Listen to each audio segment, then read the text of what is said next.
ventricle, right ventricle. From here, the deoxygenated blood, it goes to the pulmonary arteries, that is over here. Just a minute. So that is over here. It may move through this way. So as I've said, from here to here and here to here. After this, it moves like this, and then from here it moves here, and through these two goes to the left lung, and this from here, that is over here. These two are here, right? Here from here it goes to the right lung. After going to the lung, okay, it will get oxygenated, right? This occurs when the right ventricle contracts. Okay, when right ventricle contracts, the blood is pumped into the pulmonary artery and is carried to lungs. Okay, so here I have given what is valves. So valves, they are in the unidirectional, because they will prevent the backward flow of blood. And we know that mostly arteries carry oxygenated blood, but in heart, pulmonary artery is present, from which deoxygenated blood is carried to the lungs. So the pulmonary artery is the only artery that carries oxygenated blood. Okay, and then the same way, pulmonary veins. So we know that veins carry deoxygenated blood, but here in heart, it is the only vein that carry oxygenated blood from lungs. That we will see. So the working of right heart is over. As I have said,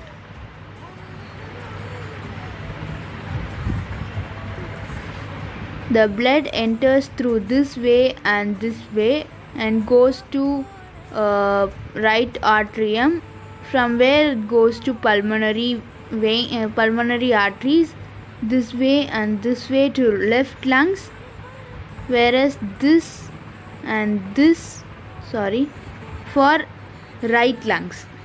Okay, and then the next one for the left side. So when we come to the left side, see here, this is what the left side is, right? And now after the blood is carried to the lungs, and after it gets oxygenated, so while it comes, the left atrium relaxes. Okay, when the left atrium relaxes, the pulmonary veins carry the oxygenated blood into the left atrium. Okay, when the left atrium contracts, the blood enters to the left ventricle through bicuspid valve. It is also known as mitral valve. Okay, so it enters through bicuspid valve to the left ventricle. From the left ventricle, it goes to aorta. Okay, from where it flows to different parts of the body. So aorta is the largest artery. Okay, it is the largest artery. Friends, if you think that drawing this diagram is difficult or somewhat clumsy like that, you can refer to this diagram. It is the simplest diagram which our teacher gave to us while studying 10th standard. So in the last two slides, I have taught you the flow of blood separately, the left side separately and the right side separately. Now just like a summary, I will give it up. So the blood flows from the body, that is the deoxygenated blood is entering through the right auricle. Okay, So right auricle through superior vena cava, which brings blood from the upper body, and inferior vena cava, which brings blood from lower body. And then from there it enters to the right ventricle through the tricuspid valve. So here you can see these structures, right?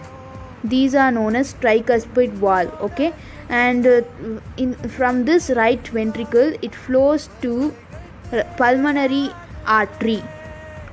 Okay, here these two brings the blood to the lungs, that is to left lungs. From here it flows to right lungs. Okay, and after it gets oxygenated pulmonary veins, through pulmonary veins they come to the left auricle. Okay, from left auricle they go to the left ventricle. So this is known as bicuspid valve. Okay, this is known as bicuspid valve, or also it is known as mitral valve. Okay, and from the left ventricle, it goes to aorta, from where it goes to the entire body. Okay, and so here you can see the heart is covered with the double membrane, right? So it is covered with the double membrane, right? This one and this one. So this double membrane is also known as pericardium. So this double membrane is known as pericardium, and the fluid between them is known as pericardial fluid. Okay, and here you can see this line, right? So this is known as septum. This septum is also known as auriculoventricular septum, which separates the right ventricle from left ventricle. Okay,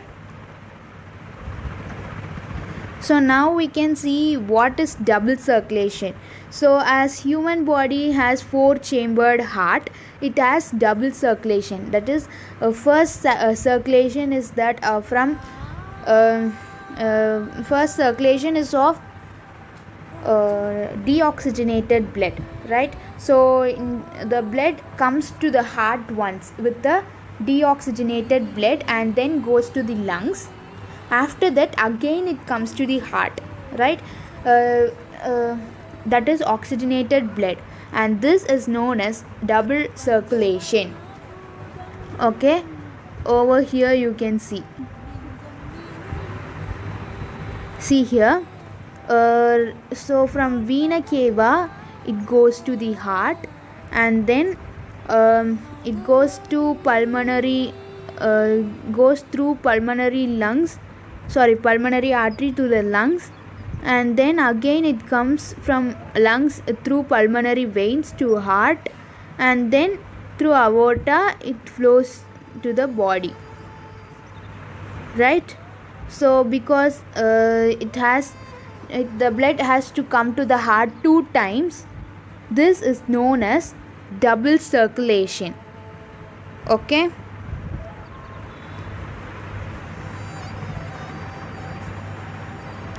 and the circulation in which pulmonary artery carry impure blood to lungs, it is known as systematic circulation. Okay, that is, this is known as systematic circulation. Okay, this is known as systematic circulation. Whereas the from lungs the pulmonary veins carry pure blood to heart, this is known as pulmonary circulation. Okay, pulmonary circulation.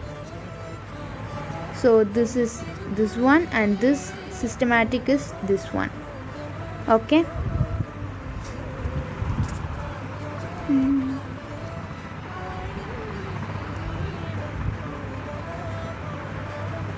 so next is platelets. So we know what is platelets, right? Because platelets, they help in clotting of blood, right?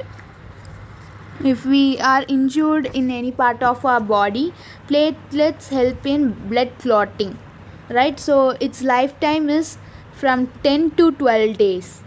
Okay, if our blood does not contain platelets, if we don't have platelets in our blood, then after injured, all the blood comes from the body, which leads to death. Okay, so the presence of platelets is to if blood comes from the body, it should be clotted within 2 to 3 minutes. Okay, and platelets, they contain thromoblastin. Okay, they contain thromoblastin, which consists of fibrinogen. Okay, fibrinogen, and that consists of fibrin. Okay,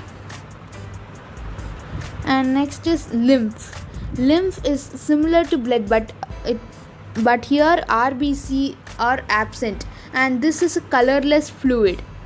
Okay, that is, they have given lymph is formed from the fluid which leaks from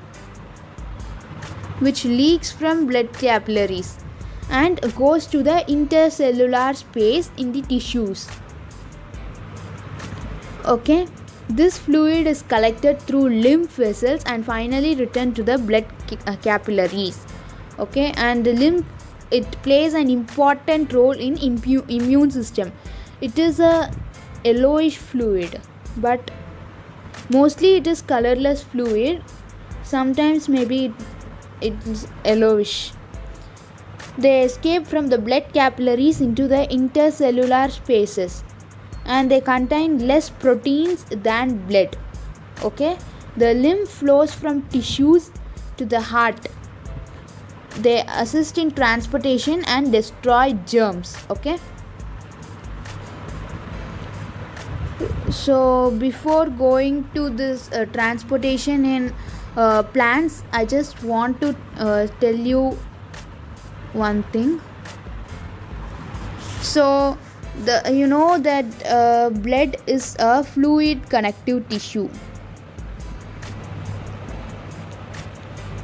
Blood is a fluid connective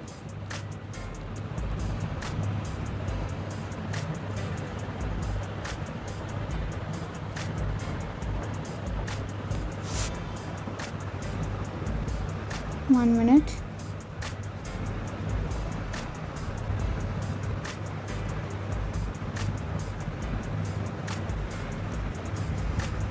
Yellow is fluid connective tissue. Tissue. And so blood, it consists of plasma, right? It consists of plasma, and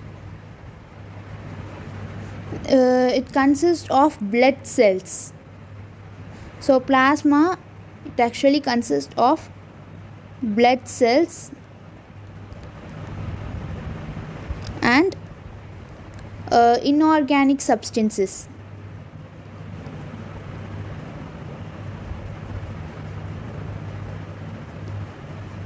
Inorganic substances. Okay, and then so blood cells are of 3 types, right? Just a minute. Blood cells,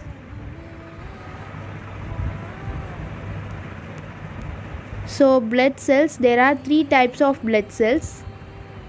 One is RBC, that is red blood cells. Another is WBC, and the next one is platelets. Okay, so we have discussed these platelets, and while we come to RBC, so they live for 120 days. Okay, it consists of hemoglobin. Okay, it consists of hemoglobin. So hemoglobin only gives red color pigment. Okay, and they are produced in bone marrow. Okay, they are produced in bone marrow and destroyed in livers. Okay, the red blood cells are present in millions and they don't contain nucleus. Okay, so RBC, it doesn't contain nucleus. And then while we come for WBC, it lives only for 2 weeks, that is 14 days, right? And the WBC, it contains nucleus but it is irregular in shape. You know that red blood cells are in spherical shape and it has depression in its center. But WBC, it is irregular in shape and contain nucleus. Okay, it protects body from disease causing germs, right?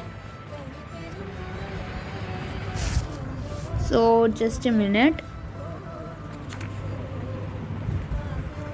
Okay, and there are some blood vessels.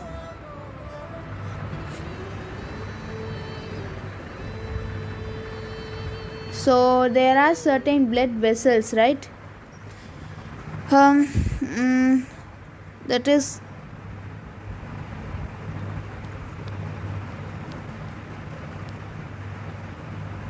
they are also divided into 3. One is arteries,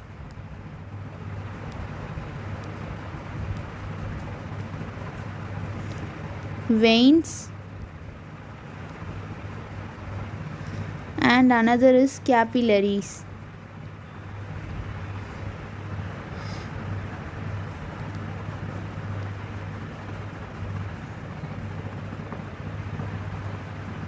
Okay. So arteries, they carry deoxygenated blood, right? They carry deoxygenated blood except pulmonary artery. So when we see about the walls of arteries, they are thickly walled, right? They are thickly walled and the blood flows in high pressure, right? It flows in high pressure. And when we come about veins, when we see about veins carry deoxygenated blood, right? They carry deoxygenated blood except pulmonary vein, and they are thinly walled, right? And here the blood flows in low pressure. Okay, it valves are present to prevent the backflow of blood. Okay, and when we see about capillaries, they are the smallest vessels. Okay, and their walls are only 1 cell thick. Okay, so when we see about these capillaries, they are small, that is, they are very smallest vessels and their walls are only 1 cell thick, and that's why they are known as capillaries. So they join together to form veins. Okay, they join together to form veins and convey the blood away from the organ or tissue. Okay,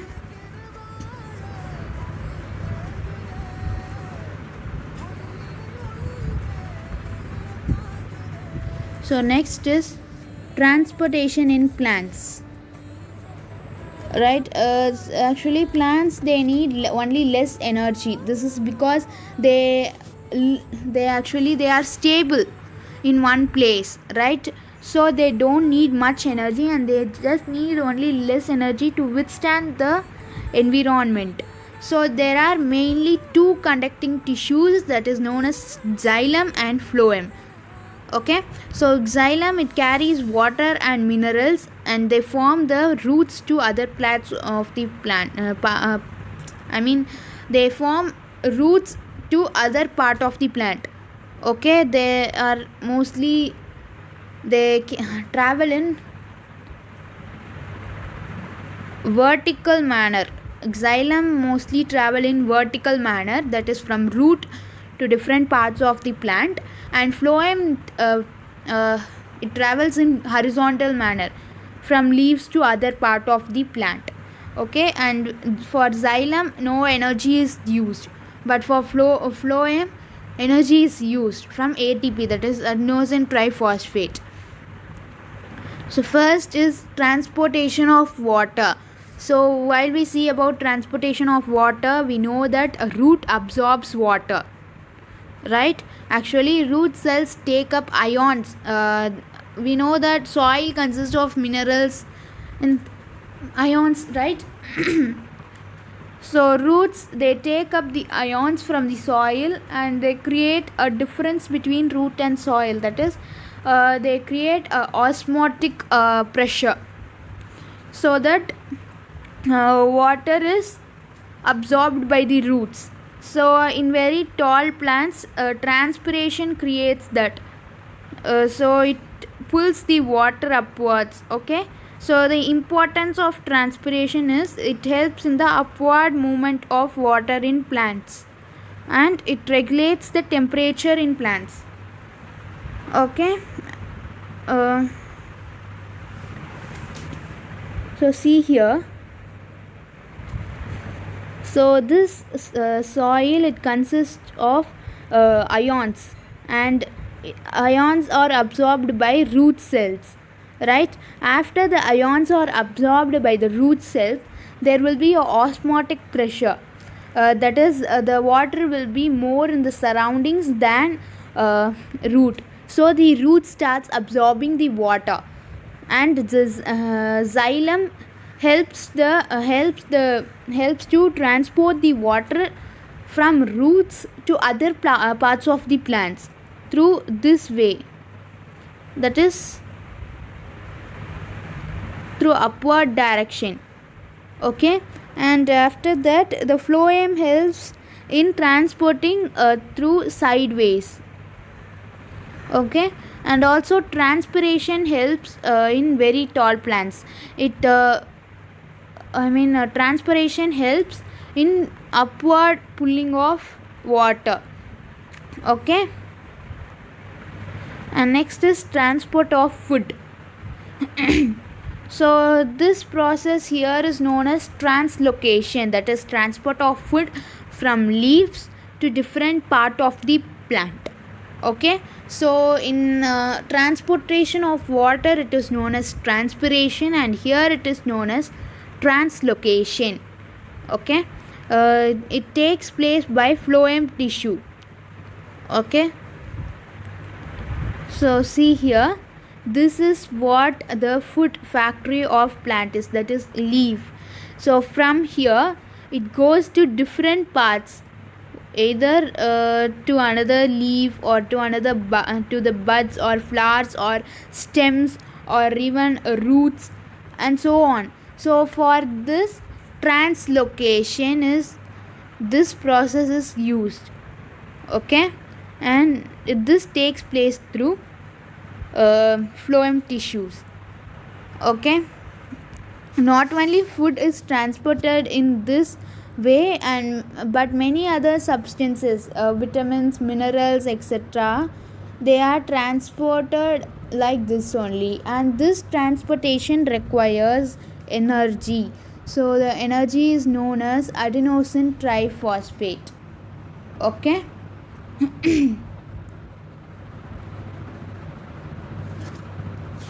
Okay friends, today's video, that is today's session is over. We can meet in the next session about the excretion of the process excretion in the next video. Thanks for watching. Subscribe for more videos. Thank you.